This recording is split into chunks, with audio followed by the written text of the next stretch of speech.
ونصلي ونسلم على رسوله النبي الكريم الأمين الحنين الرؤوف الرحيم. أما بعد فأعوذ بالله من الشيطان الرجيم. بسم الله الرحمن الرحيم.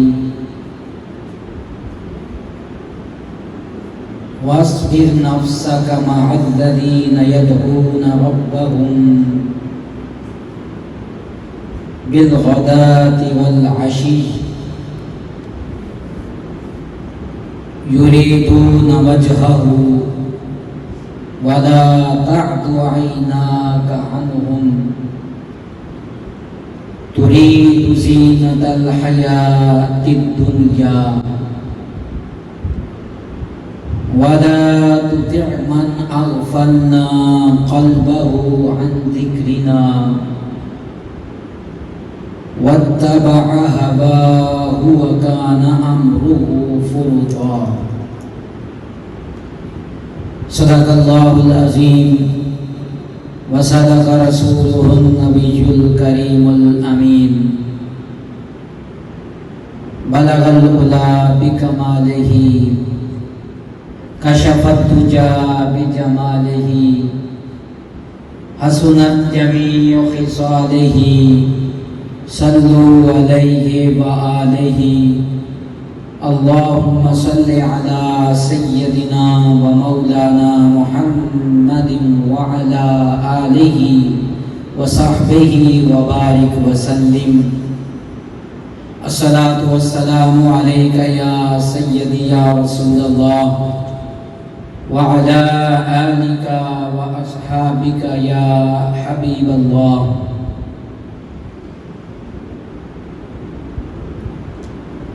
اللہ رب العزت کے فضل و کرم سے اور اس کی توفیق خاص سے آج ہم ایک مرتبہ پھر مسجد زینب منہاج القرآن ہارون آباد میں نماز جمعہ ادا کرنے کے لیے حاضر ہوئے ہیں. دعا ہے کہ رب عظیم اپنی خاص رحمت اور اپنے خاص انوار و تجلیات سے ہمیں بہراور فرمائے اور اپنی بساط اور توفیق کے مطابق زندگی میں جو ہم اس کی عبادت و بندگی کرتے ہیں اسے شرف قبولیت عطا فرمائے. حاضرین محترم سامعین ذوقار، ان دعائیہ کلمات کے بعد میں جس موضوع کو بیان کرنا چاہتا ہوں وہ حقیقت تصوف اور کشف المحجوب ہے. یہ آج کا ہمارا خطبہ جمعۃ المبارک ہوگا. جس طرح آپ تمام دوست احباب واقف ہیں، آپ کے علم میں ہے کہ صفر المظفر وہ ماہ مقدس ہے جسے اولیاء کا مہینہ کہا جاتا ہے، اور حسن اتفاق دیکھیں کہ آج ہمارا تیسرا جمعۃ المبارک کا عنوان اور موضوع قرآن کے جس حصے اور قرآن مجید کی جس سورت سے ہم بیان کر رہے ہیں وہ سورۃ الکہف سے ہے. اور اس سورۃ الکہف میں خالق کائنات نے خاص طور پر اولیاء اور صوفیاء کا ذکر فرمایا ہے اور اپنے بندوں کو خاص ایک نہج پر رہنمائی عطا فرمائی ہے، انہیں ہدایت کے بارے میں بتایا ہے۔ اور اسی ماہ مقدس میں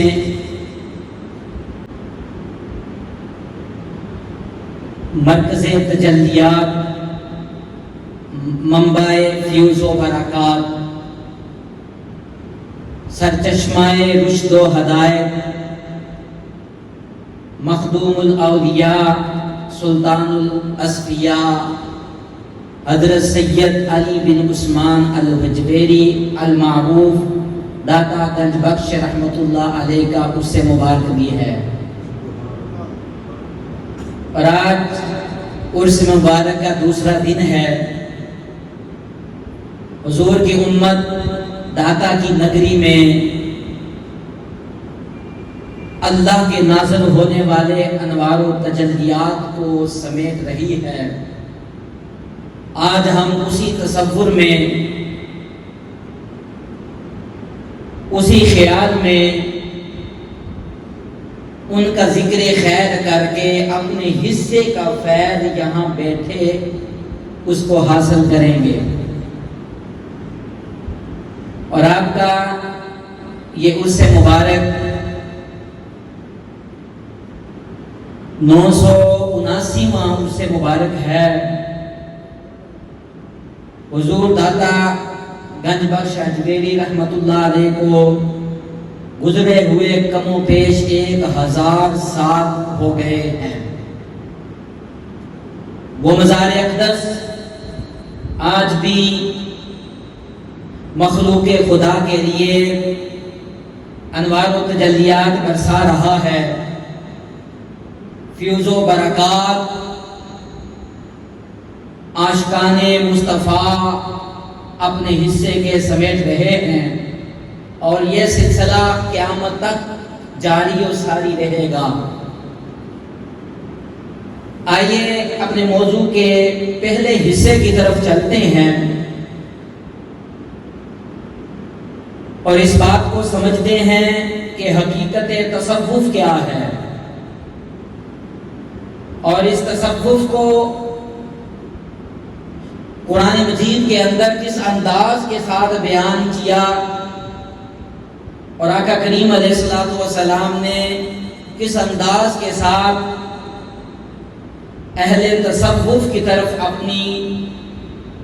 توجہ دلوائی۔ خالق کائنات نے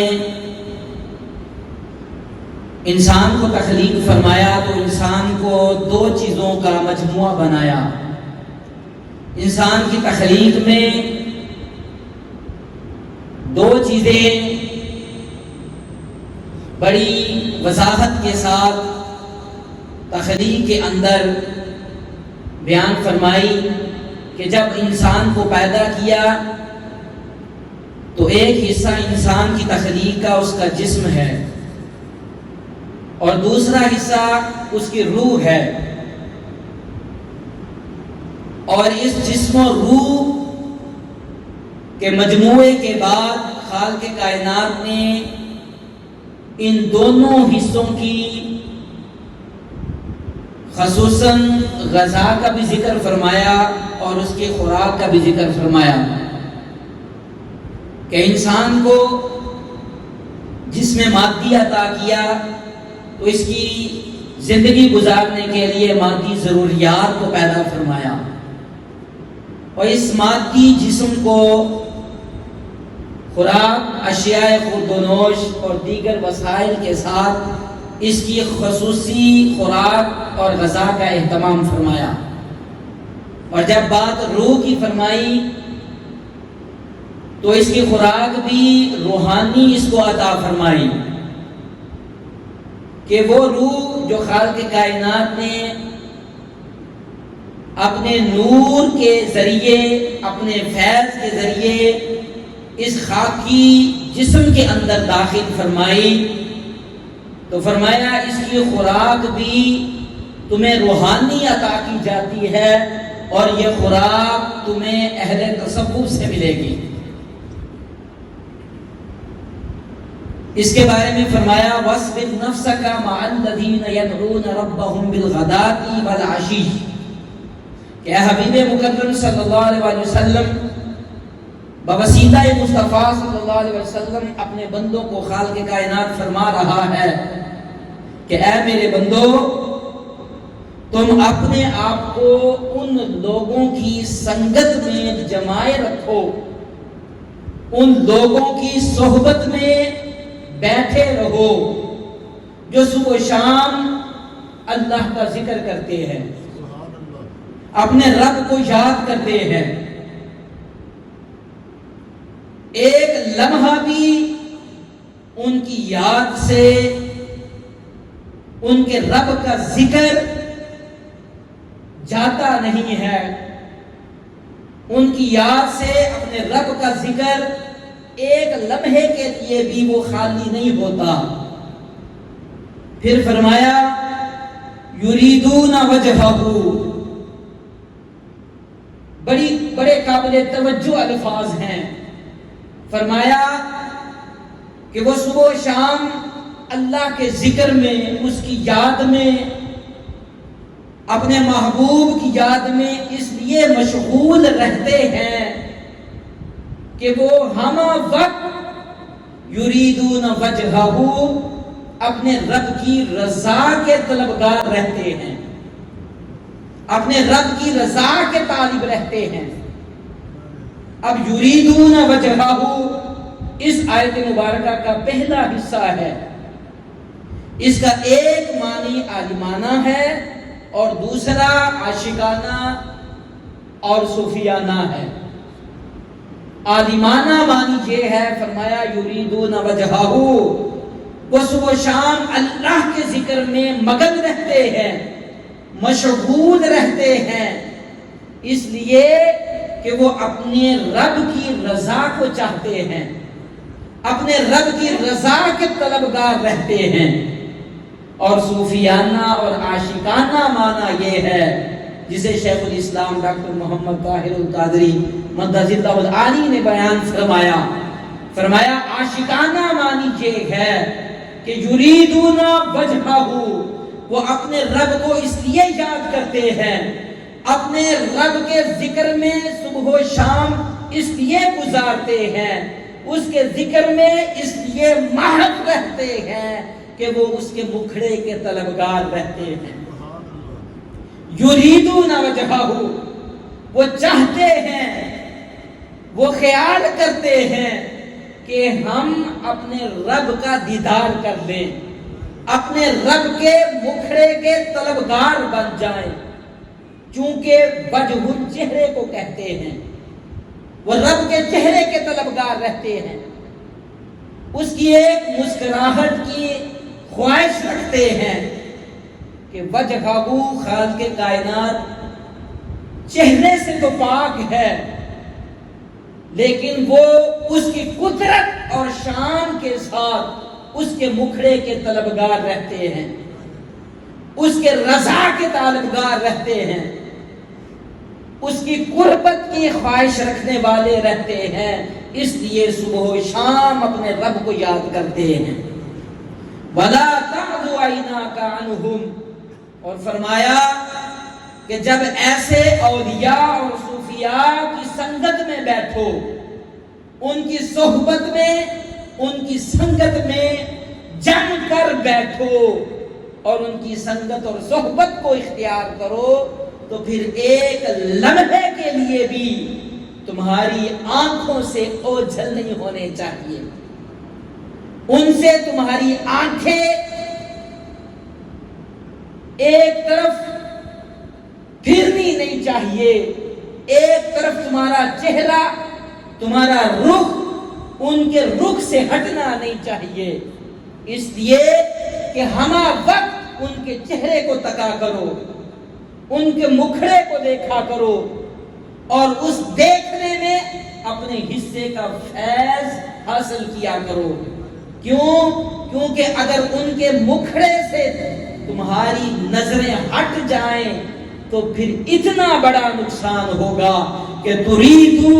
زِينَةَ الْحَيَاةِ الدُّنْيَا، پھر تم ان کے مکھڑے سے نظریں ہٹانے کی یہ سزا ہوگی کہ تم دنیا میں مگن ہو جاؤ گے، دنیا کی زیب و زینت میں چلے جاؤ گے، پھر تمہیں اللہ کی یاد نہ آئے گی اور اللہ کی یاد سے غافل ہو جاؤ گے۔ ان کے چہرے سے اپنی نظریں ہٹانے سے تمہیں یہ سزا عطا کی جائے گی۔ وَلَا تُطِعْ مَنْ أَغْفَلْنَا قَلْبَهُ عَنْ ذِكْرِنَا، اور فرمایا کہ اس کی اطاعت نہ کرنا، اس کی سنگت اور صحبت میں نہ بیٹھنا جو اللہ کے ذکر سے غافل ہو چکے ہیں، جن کا دل اللہ کے ذکر سے خالی ہو چکا ہے اور ان کا دل اللہ کے ذکر سے محروم ہو چکا ہے۔ ان کی سنگت میں نہ بیٹھنا، ان کی صحبت اختیار نہ کرنا اور کبھی بھی ان کی اطاعت اور پیروی نہ کرنا۔ وَاتَّبَعَ هَوَاهُ، کہ وہ اپنی خواہشات نفسانی میں ہے، کہ انہیں ان کی خواہشات نے گھیر رکھا ہے، اس خواہشات نفسانی نے ان کو اللہ کے ذکر سے غافل کر دیا ہے۔ وَكَانَ أَمْرُهُ فُرُطًا، اور فرمایا کہ ان کا حال یہ ہے کہ وہ اپنے حال میں حد سے گزر گئے ہیں، اور حال میں اس حد تک گزر گئے ہیں کہ ایک لمحے کے لیے بھی ان کی زندگی میں اللہ کی یاد نہیں آتی، اللہ کا ذکر نہیں آتا، اس لیے کبھی بھی ان کی سنگت اختیار نہ کرنا، ان کی صحبت اختیار نہ کرنا اور کبھی بھی ان کی اطاعت اور پیروی نہ کرنا۔ کبھی بھی ایسے نام لیوا صوفیاء اور اولیاء کے ہاتھ پر بیعت نہ کرنا، کبھی ان کا مرید نہ ہونا، کیونکہ وہ اپنی حد سے گزر چکے ہیں، اس وجہ سے کہ وہ اللہ کے ذکر سے غافل ہو چکے ہیں۔ تو اللہ رب العزت نے ان آیات مبارکہ میں اپنے بندوں کو اولیاء اور صوفیاء کی سنگت اور صحبت اختیار کرنے کا حکم دیا۔ جب یہ آیات مبارکہ نازل ہوئی تو ان آیات مبارکہ کا شان نزول یہ ہوا کہ یہ آیات شان اصحاب صفا میں نازل ہوئی کہ وہ پہلی جماعت صوفیاء، وہ جماعت اصحاب صفا کی ہے، وہ جماعت مسجد نبوی کے ایک چبوترے میں بیٹھنے والوں کی ہے کہ جن کے پاس تن پر اوڑھنے کے لیے کوئی لباس نہ تھا، جنہیں کھانے کے لیے کوئی خوراک نہ تھی، پہننے کے لیے کوئی کپڑا نہ تھا، جنہیں رہنے کے لیے، رہائش کے لیے کوئی مکان نہ تھا، جن کا نہ کوئی قبیلہ تھا، نہ کوئی نام تھا، نہ کوئی شہرت تھی۔ وہ فقراء و مساکین مدینہ تھے جو ایک چبوترے میں بیٹھ کر ہمہ وقت اللہ کے ذکر میں مشغول رہتے تھے، اللہ کی یاد میں مگن رہتے تھے۔ اللہ نے ان اصحاب صفا کی شان کو بیان فرمایا اور پہلی جماعت صوفیاء کا ذکر فرمایا کہ تم اگر پہلی جماعت صوفیاء کو دیکھنا چاہتے ہو، ان کی حالت کو دیکھنا چاہتے ہو، ان کے دن رات کے گزر اوقات کو دیکھنا چاہتے ہو، ان کے لباس کو دیکھنا چاہتے ہو، ان کے احوال کو دیکھنا چاہتے ہو، تو وہ مسجد نبوی کے ایک میں چبوترے پر بیٹھنے والی جماعت اصحاب صفا کی جماعت ہے۔ اور وہ جماعت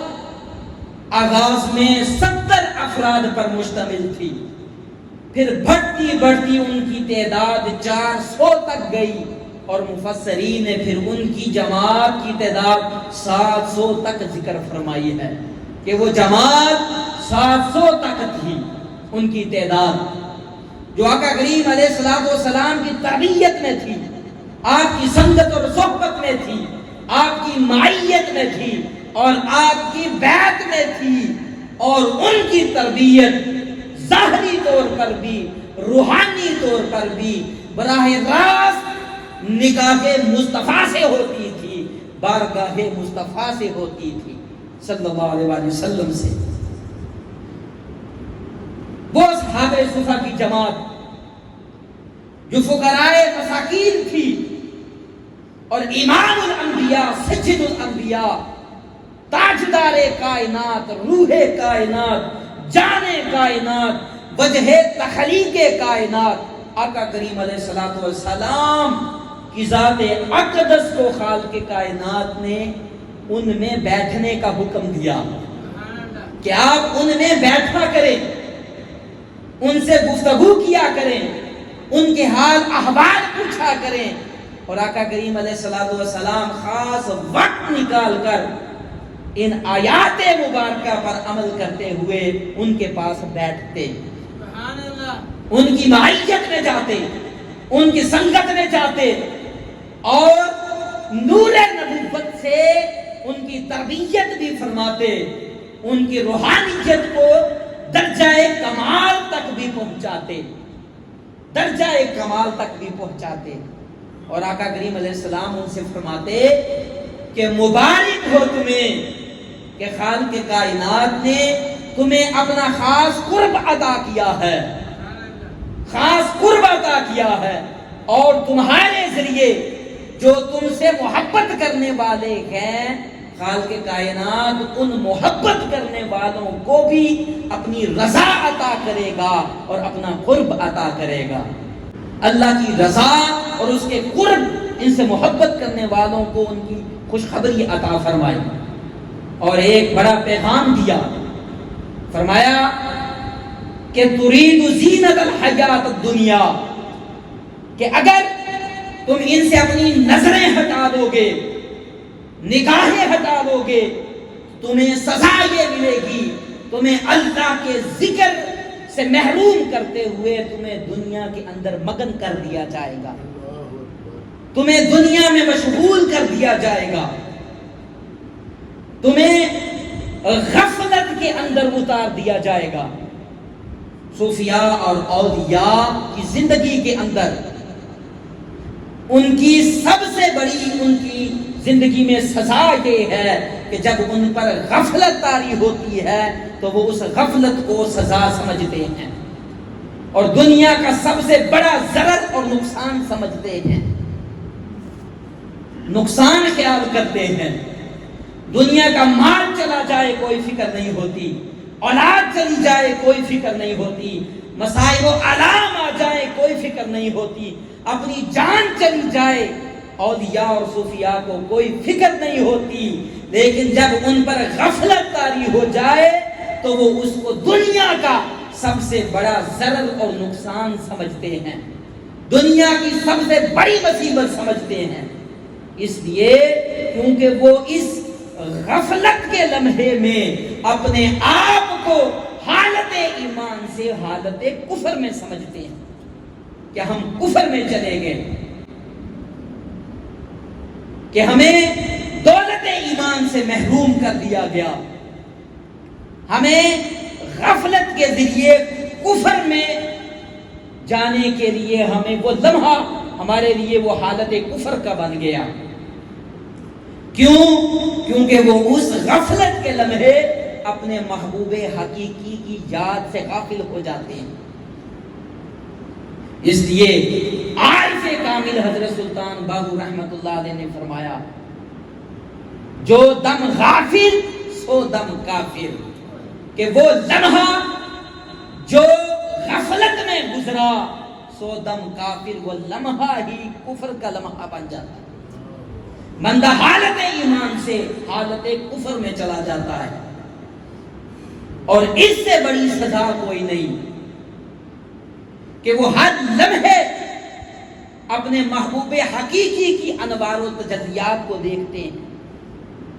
اپنے محبوب کے ذکر میں یاد میں مشغول رہتے ہیں، ان پر اس کی بارگاہ سے خصوصی عنایات نازل ہوتی ہیں، فیوز و برکات عطا کی جاتی ہیں۔ اس لیے شیخ ابو العباس المرسی رحمت اللہ علیہ فرماتے ہیں کہ کبھی زندگی میں میں ایک لمحے کے لیے بھی رخ مصطفیٰ دیکھنے سے عاجز آ گیا، ایک لمحہ بھی رخ مصطفیٰ میرے چہرے سے ہٹ گیا، اسی لمحے میں اپنے آپ کو مسلمان نہیں سمجھتا کہ جس لمحے میری آنکھوں سے رخ مصطفیٰ اوجل ہو جائے اس لمحے میں اپنے آپ کو مسلمان نہیں سمجھتا۔ یہ تصوف کا مقصد ہے کہ انسان ہر لمحے اپنے محبوب کی یاد میں رہنا چاہتا ہے، محبوب حقیقی کے دیدار کا طلبگار رہتا ہے، اس لیے غفلت کو پسند نہیں کرتا، اور غفلت کو حالت کفر کے درجے پر لے جا کر اتنا بڑا نقصان اور اپنی ذات کے لیے ضرر سمجھتا ہے۔ حضور دادا گنج بخش حجویری رحمت اللہ علیہ نے کشف المحجوب کے اندر اس حوالے سے آقا کریم علیہ الصلوۃ والسلام کی ایک حدیث مبارکہ نقل کی ہے کہ حضور نبی کریم صلی اللہ علیہ وسلم نے فرمایا، من سمع صوت اہل التصوف فلا یؤمن علی دعائہم، کہ وہ لوگ جو اہل تصوف کی زبان اور آواز سن کر ان کی دعوت پر لبیک نہیں کہتے، اہل تصوف کی آواز پر یکجا ہو کر ان کی دعوت کو قبول نہیں کرتے، فرمایا کتب عند اللہ من الغافلین، خالق کائنات ان کے لیے یہ لکھ دیتا ہے کہ وہ غافلین میں سے ہو گئے ہیں، کہ وہ طبقہ غافلین میں چلا گیا ہے، کہ اس طبقہ کو خالق کائنات نے اپنے ذکر سے محروم کر دیا ہے، اپنے ذکر سے ان کے دل خالی کر دیے ہیں۔ پھر اگر ہم تھوڑا سا آگے چلیں اور اسی حدیث مبارکہ سے تصوف اور حقیقت تصوف کو سمجھیں تو ہمیں پتہ چلے گا کہ تصوف کا مقصد انسان کو معراج عطا کرنا ہے،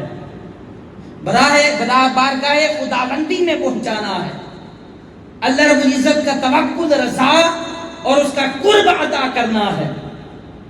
حیات انسانی کی معراج کا مقصد وہ تصوف کے اندر ہے، اور اس مقصد کو تصوف پورا کرتی ہے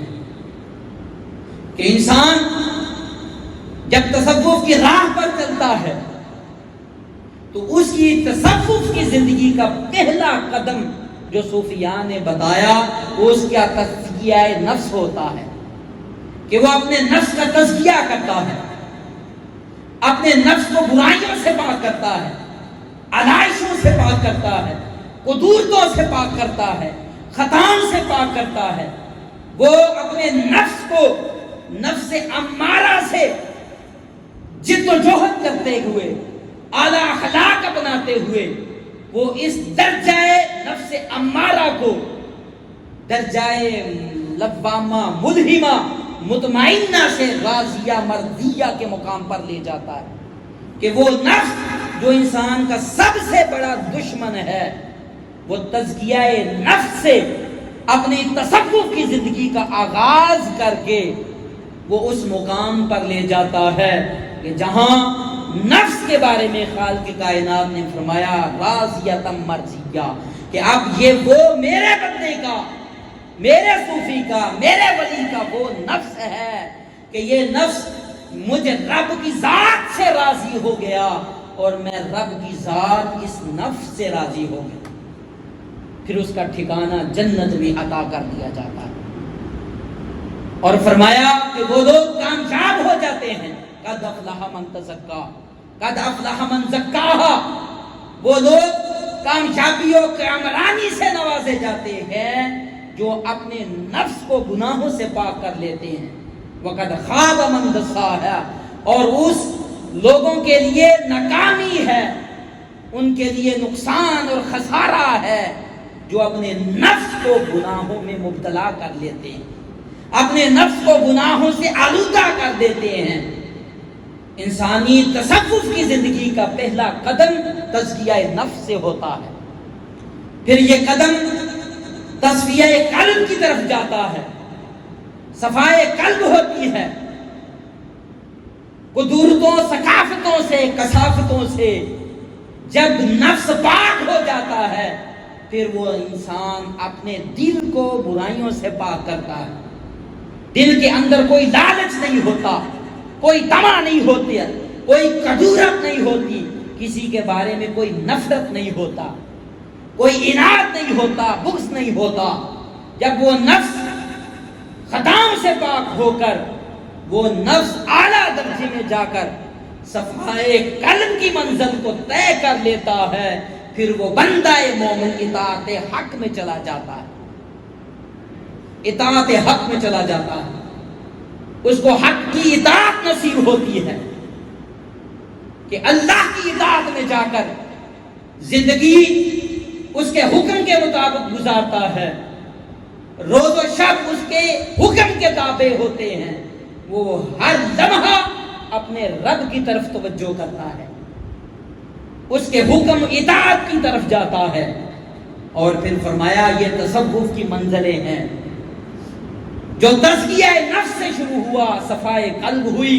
پھر اطاعت حق ہوئی، اب انسان نے اگلا قدم جو تصوف کی زندگی اس کا دوسرا قدم ہے،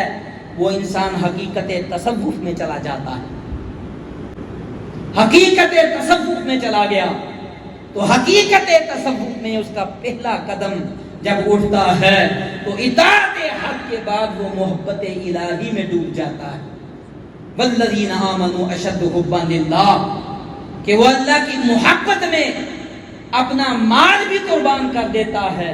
اپنی اولاد بھی قربان کر دیتا ہے، اور اپنا نفس اور اپنی جان بھی قربان کر دیتا ہے، اور ٹوٹ ٹوٹ کر اپنے رب سے، محبوب حقیقی سے عشق کرتا ہے۔ پھر جب اسے محبت الہی نصیب ہو تو وہ رضا الہی میں چلا جاتا ہے کہ بندہ اپنے رب کی رضا کو چاہتا ہے۔ جب اس میں ترقی پاتا ہے تو پھر خود بندہ اپنے رب کی رضا بن جاتا ہے، اور بندہ مومن سے اس کا رب پوچھتا ہے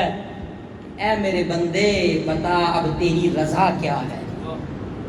اب تیری رضا کے مطابق عمل ہوگا،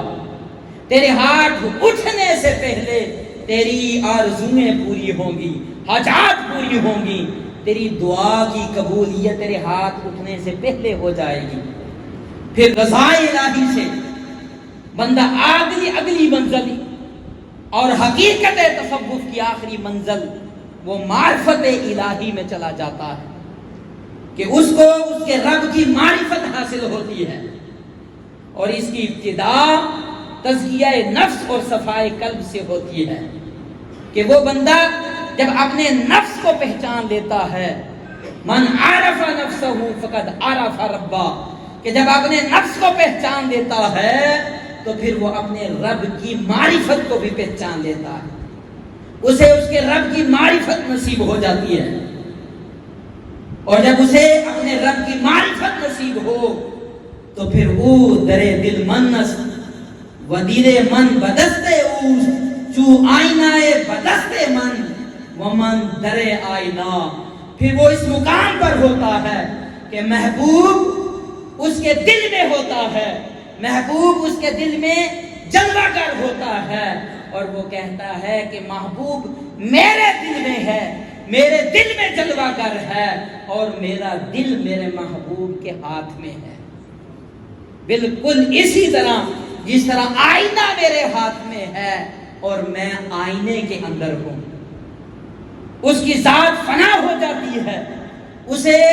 اپنا نفس اور اپنی ذات نظر نہیں آتی، وہ اپنے محبوب کی ذات میں فنا ہو جاتا ہے، اپنی ذات میں اپنے محبوب کو دیکھتا ہے، اپنی ذات میں فنا ہو جاتا ہے، اور جب ذات میں فنا ہو تو پھر تصوف کی طاعت سے تزکیہ نفس، تصفیہ قلب سے اس کی روحانی اور تصوف کی زندگی کا آغاز ہوا۔ چلتے چلتے درجات کو طے کرتے کرتے وہ تصوف کی جب فا پر پہنچتا ہے تو وہ مقام فنائیت میں چلا جاتا ہے کہ اپنے محبوب کی ذات میں فنا ہو جاتا ہے، اور پھر فنا کے مقامات پر پہنچ جاتا ہے کہ اس لیے کہ جب فنا ہوتا ہے اس کی انا فنا ہوتی ہے، اس کی ذات فنا ہوتی ہے، اس کے اوصاف فنا ہوتے ہیں، اس کے اخلاق فنا ہوتے ہیں، جو جس ذات میں اور جس درجے میں وہ فنا ہوتا ہے اس درجے میں اس کو بقا عطا کر دی جاتی ہے۔ وہ اپنی ذات سے فنا ہو کر ذات حق میں بقا کے مقام پر پہنچ جاتا ہے، اور بقا کے مقام پر پہنچ کر پھر انسان کو اپنے رب کا دیدار عطا ہوتا ہے، اپنے رب کی، اپنے محبوب کی بارگاہ اس کو عطا کی جاتی ہے، اور پھر فنا در فنا ہوتا جاتا ہے، اور بقا در بقا منزلیں طے کرتا رہتا ہے، یہاں تک کہ وَقَوْمٌ تَاهَا فِي عَرْضٍ بِفَقْرٍ وَقَوْمٌ تَاهَا فِي مَيْدَانِ حُبِّهِ، کہ کچھ لوگ چٹیل میدان میں حیران پھرے ہوئے ہیں، حیران منزلیں طے کر رہے ہیں، کچھ پتہ نہیں، کچھ اس میدان کی محبت میں مگن ہو کر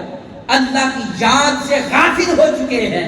حیران اور تعجب کے اندر ہیں، اور پھر لکھا فَأَفْنَوْا ثُمَّ أَفْنَوْا ثُمَّ أَفْنَوْا، پھر وہ فنا ہوتا ہے، پھر اس کے بعد دوبارہ فنا ہوتا ہے، پھر فنا ہوتا ہے، جب فنا در فنا ہو کر وَأَبْقَوْا بِالْبَقَاءِ مِنْ قُرْبِ رَبِّهِ،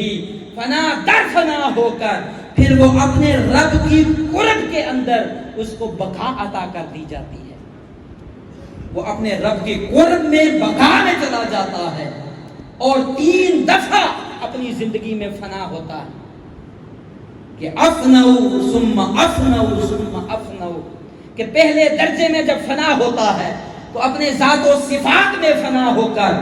وہ صفات حق کے ساتھ بقا میں چلا جاتا ہے، اور پھر دوسرے درجے میں جب فنا ہوتا ہے تو پھر صفات حق میں فنا ہو کر وہ مشاہدہ حق میں بقا میں چلا جاتا ہے، اور پھر تیسرے درجے میں جب فنا ہوتا ہے تو پھر مشاہدہ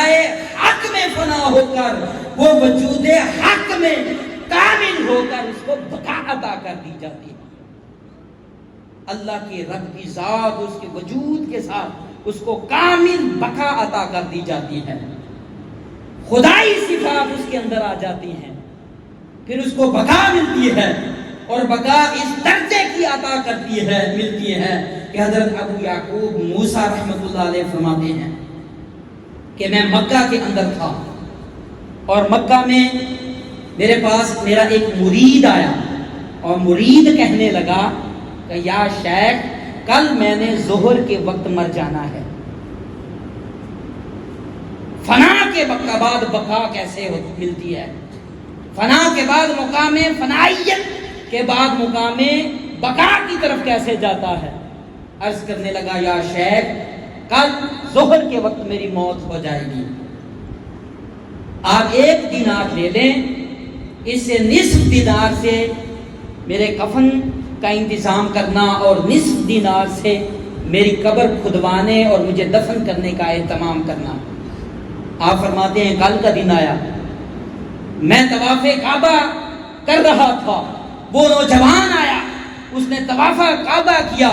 اور طواف کعبہ کے بعد ایک طرف ہٹ کر وہ لیٹ گیا، اور اس نے اپنی جان اپنے خالق حقیقی کے سپرد کر دی۔ میں نے اس کو اٹھایا، اس کو غسل دیا، کفن دیا، جب قبر میں لٹایا تو اس نوجوان نے آنکھیں کھول لی، اور آنکھیں کھول کر مجھ سے مخاطب ہوا اور کہنے لگا انا حج وکل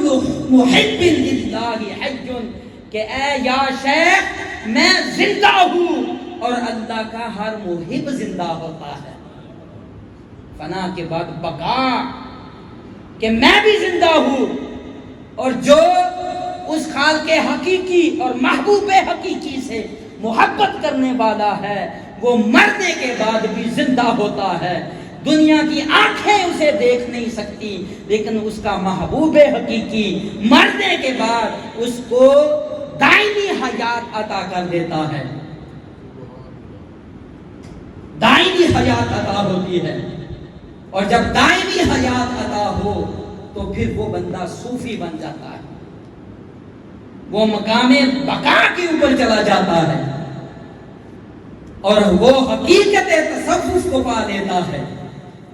حقیقت تصوف کی منزل مقصود تک پہنچ جاتا ہے. اور یہ کتاب جو کشف المحجوب ہے، یہ بھی انسان کی روحانی ترقی کا ذریعہ ہے، انسان کو فنا سے بقا کی طرف لے کر جاتی ہے، انسان کو اصل صوفی اور اصل ولی بناتی ہے. یہ کتاب حضور دادا گنج بخش حجویری رحمت اللہ علیہ نے جو تصنیف فرمائی، یہ کتاب عوام الناس کے لیے پیر کامل ہے اور کاملین کے لیے رہنما اور رہبر ہے. آپ نے اس میں جتنے بھی ابحاث کا ذکر فرمایا وہ تصوف کے قوانین ہیں، وہ ماخذ تصوف ہے. اس کتاب کے ذریعے آپ نے تصوف کے اصول و قواعد عطا کر دیے. اور حضور دادا گنج بخش حجویری رحمت اللہ علیہ کی ذات کو دیکھیں تو آپ کی ذات کو عظیم المرتبت شخصیت والی ہے، جس نے اس پسے ہوئے طبقے کو اللہ کا قرب عطا کیا، اللہ کی یاد عطا کی، محبوب حقیقی کا قرب، خوشنودی اور اس کی رضا عطا کی. اور داتا صاحب اگر ان کے حالات زندگی کو دیکھیں تو ہمیں پتہ چلے گا کہ حضور داتا صاحب 8ویں پشت میں آپ کا سلسلہ نسب مولا کائنات حضرت علی المرتضیٰ سے جا ملتا ہے. سلسلہ ولایت و بیعت کو دیکھیں تو وہ سلسلہ بھی مولا کائنات سیدنا حضرت علی المرتضیٰ علیہ السلام کی ذات تک ملتا ہے. اور آپ کے بڑے بڑے شیوخ میں سے حضرت جنید بغدادی رحمت اللہ علیہ، حضرت سری سختی رحمت اللہ علیہ، حضرت معروف کرخی رحمت اللہ علیہ، حضرت حبیب اعظمی رحمت اللہ علیہ اور حضرت حسن بصری جیسے شیوخ کے اندر آتے ہیں، پیر و مرشد کے اندر آتے ہیں. سلسلہ نسب بھی مولا کائنات سے ملا، سلسلہ ولایت و بیعت بھی مولا کائنات سے ملی. اور پھر بارگاہ خداوندی میں پہنچے تو اسی سلسلے سے اللہ کا قرب بھی عطا ہوا، اللہ کی رضا بھی عطا ہوئی اور آپ کو مقام بقا بھی عطا ہوا. آپ نے کشف المحجوب کو تعریف فرمایا، اس کی ابواب بندی کو ہی دیکھ لیں تو انسان سالک پریشان حیران رہ جاتا ہے کہ ابواب بندی کی ترتیب بھی وہی ہے جو ایک راہ سلوک کے سالک کو جس کی ضرورت ہوتی ہے. کہ پہلا باب آپ نے اسباب علم پر قائم کیا کہ اگر ولایت اور تصوف کو اختیار کرنا چاہتے ہو، ولی اور صوفی بننا چاہتے ہو، تو پہلا باب میں نے علم پر لکھا اور اس کا آغاز تمہیں بھی علم سے کرنا پڑے گا اور اپنی منزل علم سے حاصل کرنی پڑے گی. منزل مقصود تک کبھی نہیں پہنچ سکے گو جب تک تم اپنی منزل کا آغاز علم سے نہیں کرو گے. علم سے عطا ہوگی اور وہ علم ظاہری علم بھی ہے، باطنی علم بھی ہے کہ جو انسان علم کے بغیر تصوف اختیار کرتا ہے، آپ فرمایا کہ وہ کفر کرتا ہے. اور انسان کے 3 طبقات ہیں، ایک طبقہ علم ہے، دوسرا طبقہ عمل و اخلاق ہے اور تیسرا طبقہ حقیقت و معرفت کا ہے. اور یہ طبقات 3 درجات پر ہیں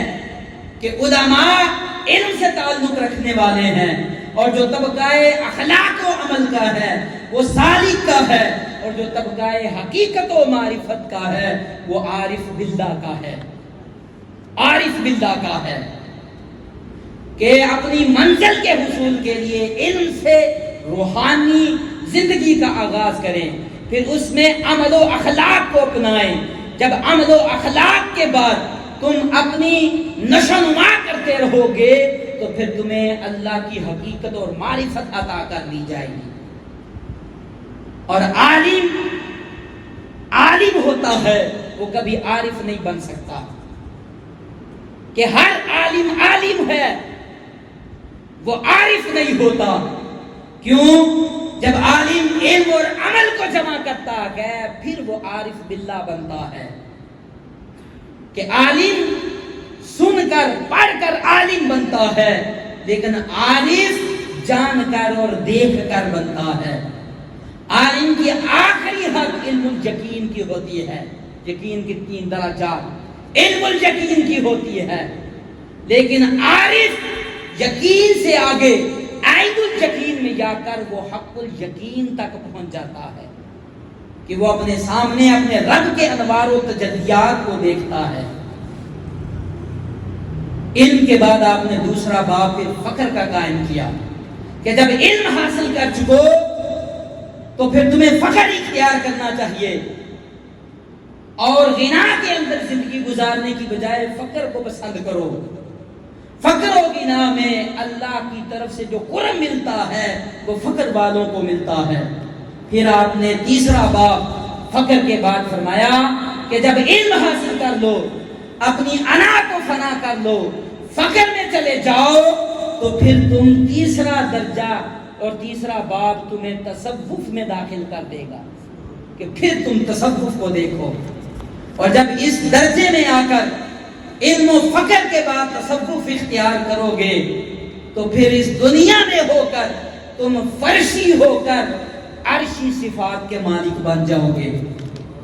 تمہارے اندر عرشی صفات آ جائیں گی، خالق کائنات کی صفات آ جائیں گی، اور وہ صفات جو حضرت حارثہ بن زید رحمت اللہ علیہ کو نصیب ہوئی تھی۔ کشف المحجوب کے اندر داتا صاحب نے لکھا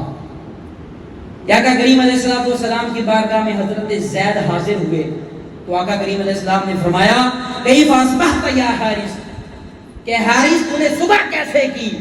تو عرض کی یا رسول اللہ میں نے آج صبح ایک سچے مومن ہونے کی وجہ سے کی،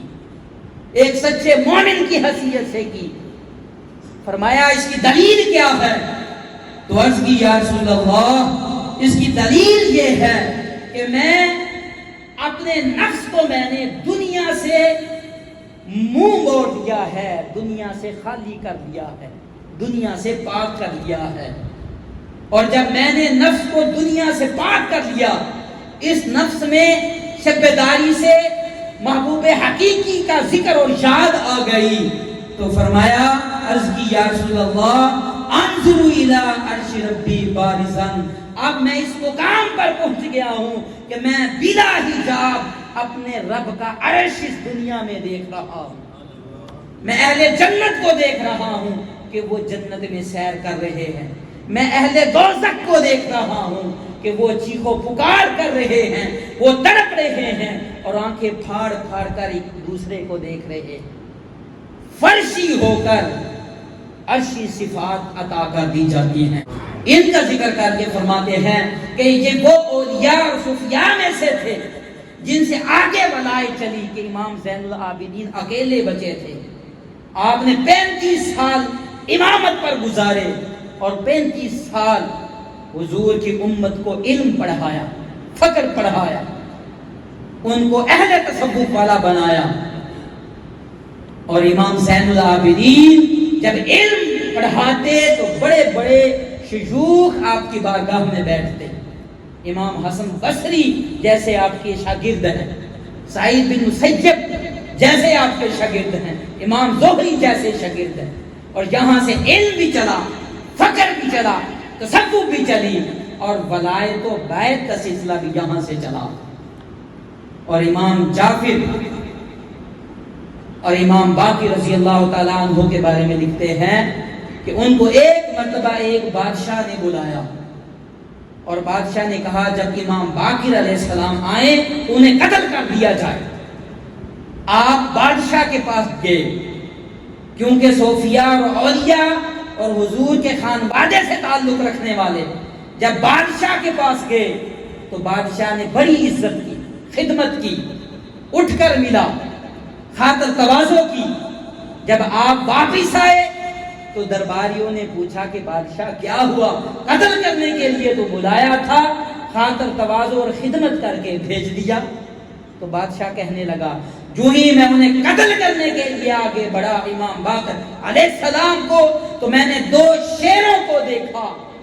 امام داتا علی حجویری رحمت اللہ علیہ فرماتے ہیں کہ وہ فرماتا، بادشاہ کہتا کہ میں نے 2 شیروں کو دیکھا، اور وہ کہتے کہ اے بادشاہ اگر تو نے امام کو قتل کیا تو ہم تجھے تباہ و برباد کر دیں گے، تباہ و برباد کر دیں گے۔ پھر آپ نے اصحاب صفا کا ذکر کیا، تبا تابعین اولیاء کا ذکر کیا، اور چلتے چلتے پھر آخر میں کشف حجاب کا ذکر کیا۔ نماز، روزہ، حج، زکوٰۃ، عبادات کہ وہ اعمال شریعت ہیں، اعمال طریقت ہیں کہ وہ انسان کی زندگی سے حجابات کو اٹھا دیتے ہیں، انسان کشف کے اندر چلا جاتا ہے، انسان معرفت و حقیقت ربانی میں چلا جاتا ہے، اور اسے اللہ کی معرفت اور حقیقت عطا کر دی جاتی ہے۔ ان منازل کو طے کرنے کے بعد جب دادا علی حجویری رحمت اللہ علیہ پہنچے تو پھر حضرت معین الدین چشتی اجمیری رحمت اللہ علیہ نے لکھا، گنج بخش فیض عالم مظہر نور خدا ناقصاراں پیر کامل کاملاراں رہنما، کہ داتا صاحب کی وہ شخصیت ہے جو شخصیت دنیا کے اندر حضور کے اور اللہ کے خزانوں کو تقسیم کرنے والی ہے، کل عالم کو فیض سے بہرور کرنے والی ہے، اور اللہ کے نور کا مظہر ہے۔ اور آپ کی شخصیت وہ شخصیت ہے کہ وہ عوام الناس کے لیے پیر کامل ہے اور کاملین کے لیے رہنما اور رہبر ہے۔ اور جب یہی علامہ اقبال رحمت اللہ علیہ سے پوچھا گیا داتا صاحب کے بارے میں کہ آپ نے داتا صاحب کو کیسا پایا، کہ وہ داتا صاحب جن کی گہری دوستی حضرت خضر علیہ السلام سے بھی تھی، آپ نے خضر علیہ السلام سے بھی علم ظاہر بھی حاصل کیا اور علم باطن بھی حاصل کیا۔ تو علامہ اقبال وہ تھے سید حجویر مخدوم امم مرکز او پیر سجر راہ، یہ وہ صوفیاں ہیں جن کے بارے میں آتا ہے کہ یہ ماسد الشمس ہیں، کہ ان کا فیض سورج کی طرح برستا ہے، یہ ماسد الماء ہے کہ ان کا فیض پانی کی طرح روانی میں رہتا ہے، کافر آئے اس کو بھی عطا کرتے ہیں، مسلمان آئے وہ اس کو بھی عطا کرتے ہیں، جانور درندہ خنزیر آئے اس کو بھی عطا کرتا ہے، وہ بھی پانی پیتا ہے، پانی پینے سے پانی انکار نہیں کرتا، اور زمین کی طرح ہر کوئی جس طرح زمین کو رودتا ہے، صوفیاء زمین کی طرح ہوتے ہیں کہ عاجزی اور انکساری سے چلتے ہیں۔ اور وہ صوفیاء جن کے اندر یہ اوصاف آ جاتی ہیں، اور ان اوصاف کے ساتھ اگر ان کی سیرت اور اخلاق کو دیکھا جائے تو حضرین محترم تمام عقلاء کی عقل اور حکماء کی حکمت اور علماء کے علم کو جمع کر لیا جائے، ان کے اثرات کو جمع کر لیا جائے، یہ سب کچھ جمع ہو کر بھی اولیاء اور صوفیاء کی سیرت اور اخلاق تک نہیں پہنچ سکتے۔ امام غزالی نے فرمایا کہ یہ وہ صوفیاء ہیں، وہ اولیاء ہیں جن کا اخلاق سب سے بہتر ہے، جن کا طریقہ سب سے بہتر ہے، اور ان کی سیرت سب سیرتوں سے بہتر ہے۔ وجہ یہ ہے کہ ان کے باطنی احوال، باطنی کیفیات، ظاہری احوال اور ظاہری احوال اور ظاہری کیفیات وہ بارگاہ مصطفیٰ سے مستفید ہوتی ہیں، انہیں سینہ مصطفیٰ سے تربیت دی جاتی ہے، سینہ اور نگاہ مصطفیٰ بارگاہ مصطفیٰ سے ان کو فیض عطا کر دیا جاتا ہے، اور نور نبوت سے بڑھ کر روشنی دینے والا دنیا کے اندر کوئی نور نہیں ہے۔ اس لیے کہ ان صوفیاء کا مرکز وہ ذات مصطفیٰ ہوتی ہے۔ روحانی کائنات میں اگر قطب نمائے اعظم کا کوئی چیز درجہ رکھنے والی ہے تو وہ گنبد خضرا ہے، کہ ایک عاشق، ایک صوفی، ایک ولی حضور کی گنبد کی طرف کھینچا چلا جاتا ہے، حضور کی ذات کی طرف کھینچا چلا جاتا ہے، آپ سے محبت کرتا ہے، آپ سے عشق کرتا ہے، اور اس کی زندگی میں قطب نمائے اعظم گنبد خضرا ہوتا ہے۔ آج ہمیں بھی ضرورت اس عمل کی ہے کہ ہم بھی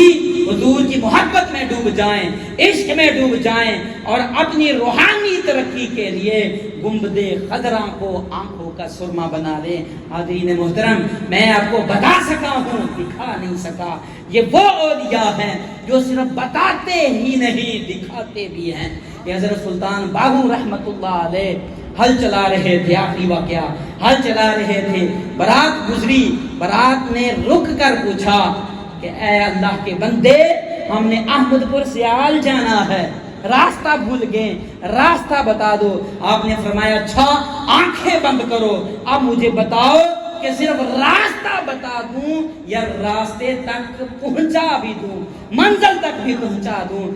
عرض کی اے اللہ کے بندے ہمیں بتا دیں۔ آنکھیں بند کروائی اور آنکھیں بند کر کے ان سے حجابات کو ہٹا دیا اور سامنے گنبد خضرا دکھا دیا۔ برات مدینے کے اندر گنبد خضرا کے سامنے کھڑی تھی۔ وہ بولے اے اللہ کے بندے، ہم نے تو احمد پور سیال جانا تھا۔ فرمایا میں تو اسی احمد پور کو جانتا ہوں۔